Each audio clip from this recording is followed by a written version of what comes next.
kadum kajing siêu si kada kipait bakiyam kajing kermen kaja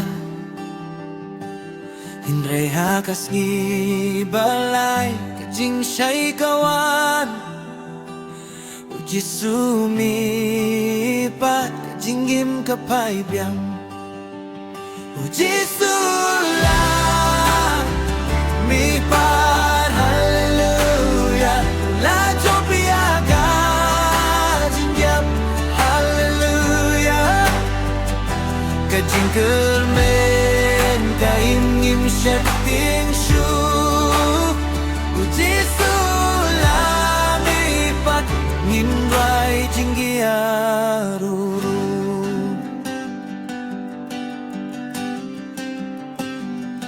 Mau haka jing gitep la pleno peitba Ki angel ki kren don hang nesyo Ki brio ki lingo Henrei king escape Ba utrai jongi uim junom beim jukut Jesus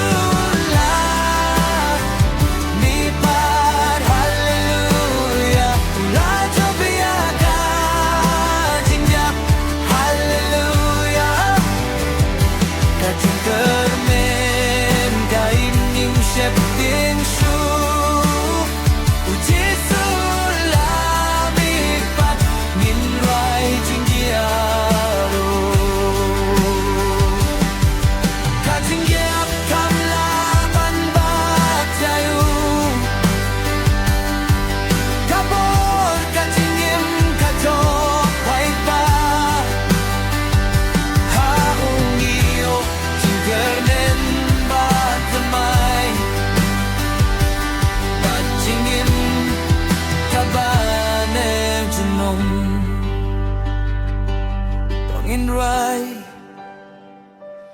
Tongin kmen lang Uji sulami pat shisha Hallelujah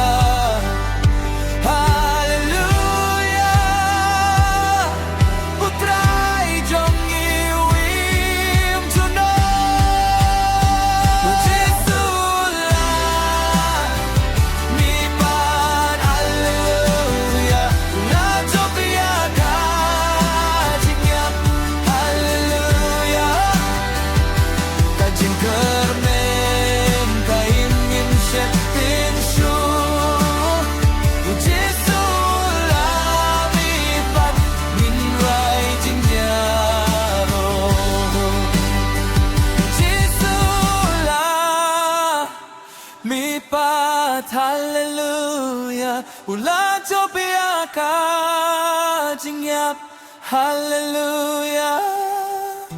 Kajing kermen kaim ngim shep tien shu Uji sulami pat ngin rai jing giaro